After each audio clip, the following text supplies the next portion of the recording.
today we get Jesus in his teaching position.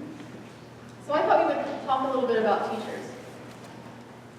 And I wanted to start the conversation by asking all of you if you could think of one of your favorite teachers. Whether it was somebody from school, or maybe a coach, or a music teacher. Perhaps it was somebody in your family, or a neighbor. Whatever the case may be. What's your favorite teacher, or one of them?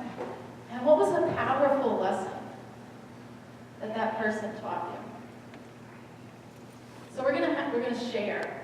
So you're gonna have to find a partner or two, depending on your surroundings, and share with your partner who was this teacher and what was the lesson that they taught you that was so powerful, that stuck with you. All right? So I'll give you a couple minutes to share with one another.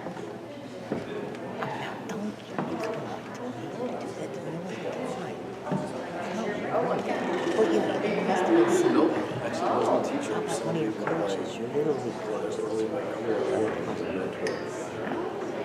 What about that guy that was?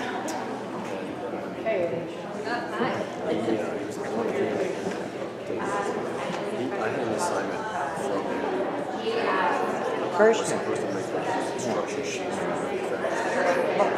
what kind of coach? He was basic. How about what's his face? Annis's. Annis was married to his wife, and his wife's father. He used to come to everything. He knew how to. Yeah. But I don't know his name. so I left it on my desk. I don't know. Cordelia Mann, first grade, she did everything. No phones, no indoor plumbing. And she stoked the fire. She did everything. He said, Steve, you left me on the 1 yard line. Yeah, and she was, she handled any situation. Can't ever just, There was nobody you to, gotta finish the job. Get it close to the way she used done. to give me notes to take up to dad, so he could make a phone call. So that's That was her only way of communication. I'm surprised it hasn't. still remember. There was no other, nobody was around. He did, but Still still hasn't. Rare.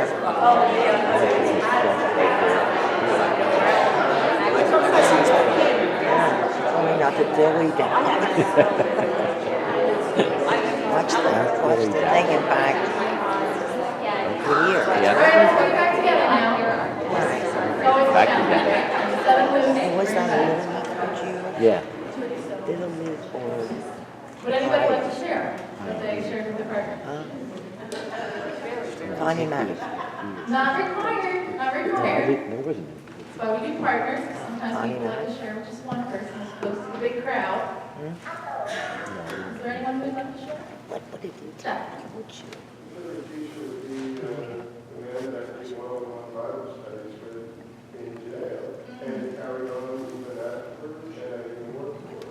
And what did he teach you that was so powerful? How to accept Christ and to go throughout life, trying to help others. That is a powerful lesson. So Jeff is talking about a gentleman who did one-on-one with him while he was in jail and who continued to work with him after he was released and who taught him about the power of Jesus and serving others. Anybody else?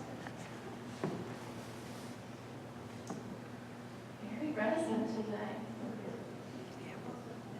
I'll share my story then. So my story, the teacher that I thought of when I was preparing my sermon for all of you was somebody that some of you have met. She preached at my installation, which now is almost 3 years ago, 2.5. How about that?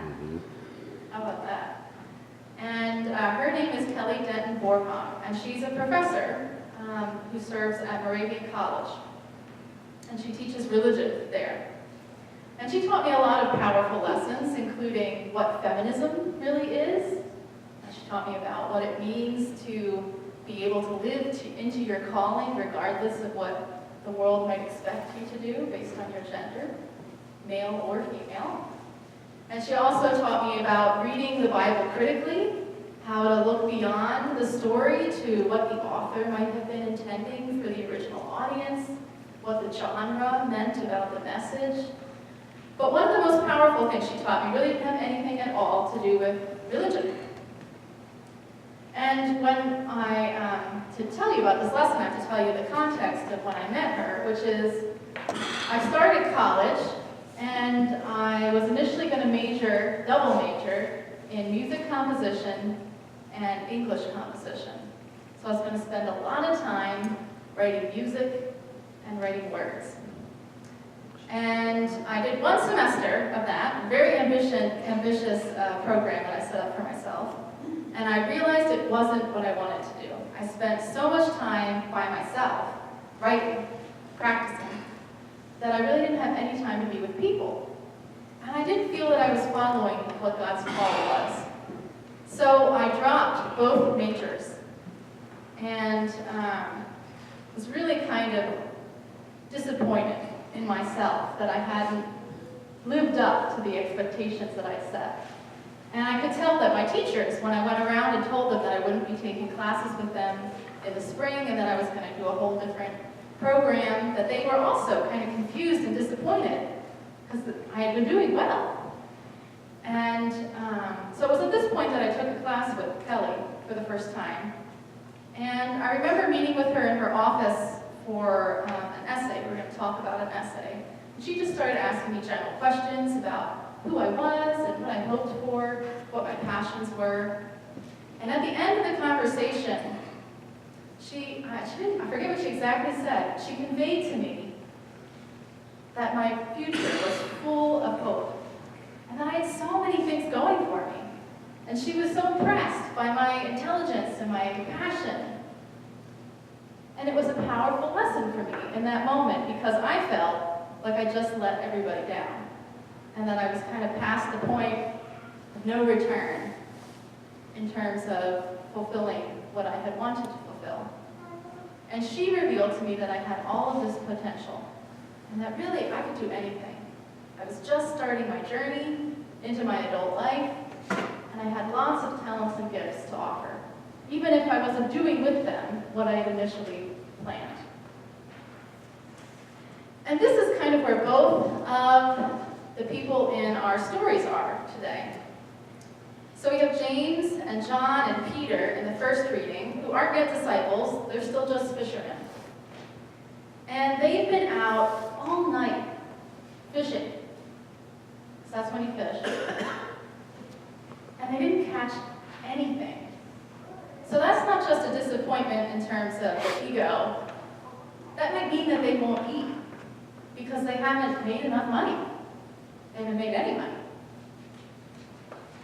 So they're really probably feeling down in the dumps. Like the situation is kind of beyond redemption at this point. So they're just going to clean their nets, they're going to go home, and they're going to get some sleep. And then, as they're cleaning their nets, they're practically on the road to go home. Jesus comes. And he asks them, he doesn't even ask actually, he gets in the boat. And he's like, can you take me out? Here they are exhausted, right? Disappointed. Okay, we'll take you out, Jesus. So they take him out on the lake, and he's teaching. And you notice we don't get any of the words of his lessons to the crowds. You don't know what he taught about, but I bet you he took his time. It was probably an hour or 2 or 3 teaching to these folks. And there's poor Peter and the rest trying to keep themselves awake on the boat. And then after he's finished teaching, he turns to Peter and he says, why don't you go out into the deep water, put your nets down. Now imagine how that would sound, to Peter. He's just been out there the whole night, right? That's when you catch fish, and he didn't catch anything. And now Jesus, he's a smart, intelligent rabbi. He's just heard him teaching to the crowds, but he's not a fisherman.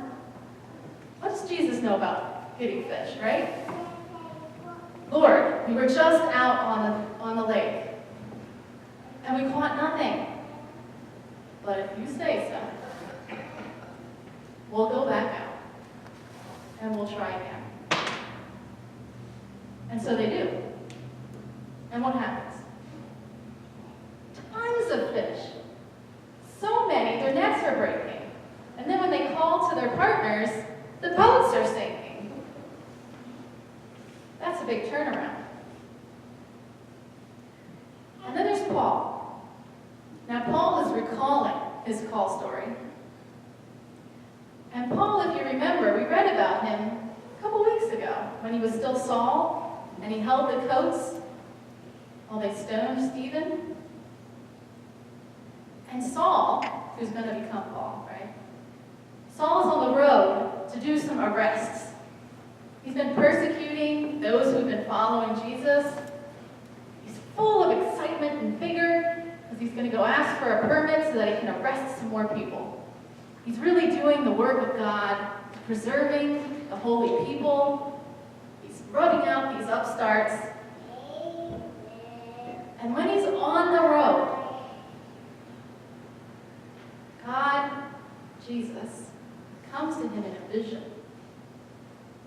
right? And asks, why are you persecuting me? And Saul is like, who are you? Who are you? I am Jesus. And then without so much of no defense, no explanation, now would you go back into town and see this person and they'll tell you what to do? What? But you know what?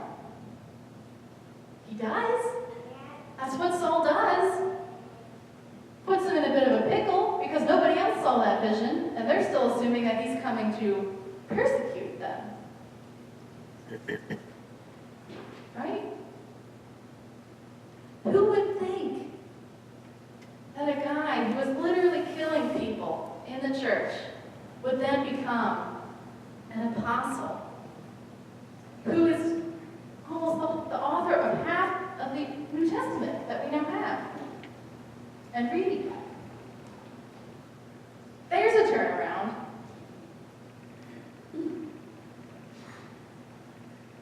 In both of these cases, it seems like the situation or the person is past the point of no return. And yet, Jesus comes in and reveals that there is an incredible potential for God's work to be done. I wonder, how do we think about ourselves here at St. John's that we might be past the point of no return?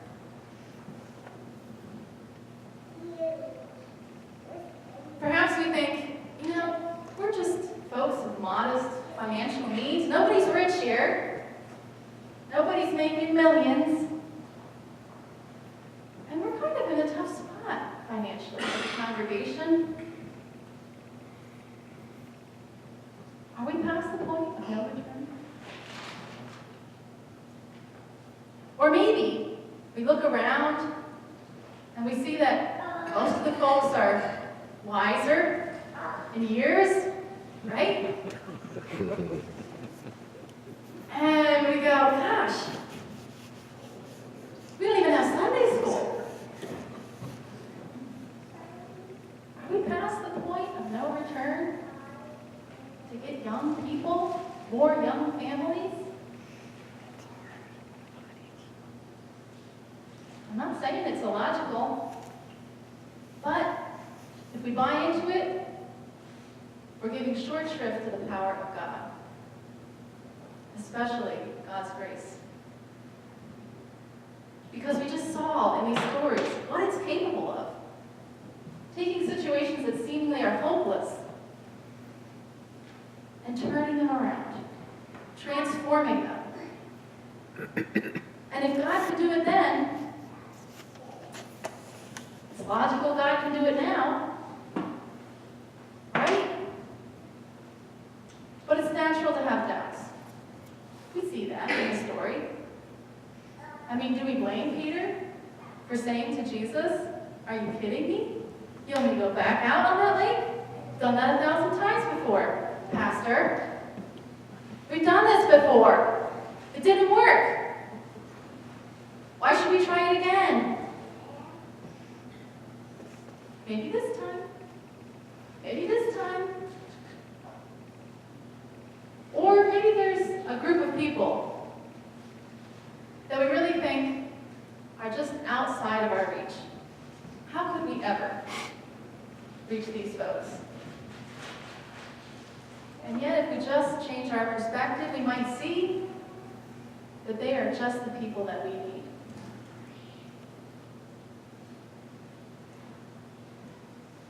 Right?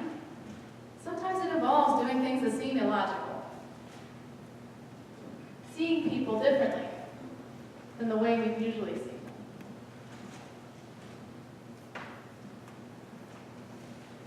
Because we are called, just like Paul, just like James and Peter and John, we are called to catch people. It's kind of an interesting image, right? Catch.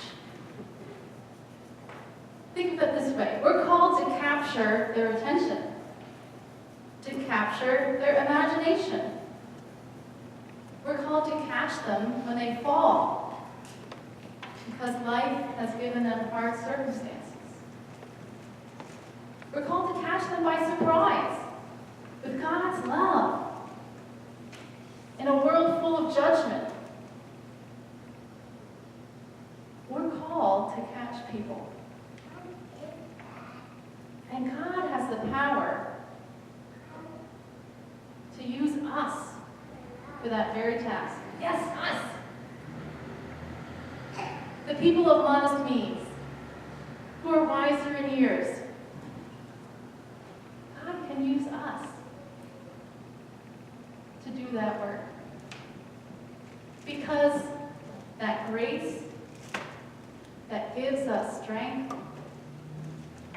and opens us to the world is desperately needed. And so we are called to catch people and called to share the good news that we first received. In Jesus' name.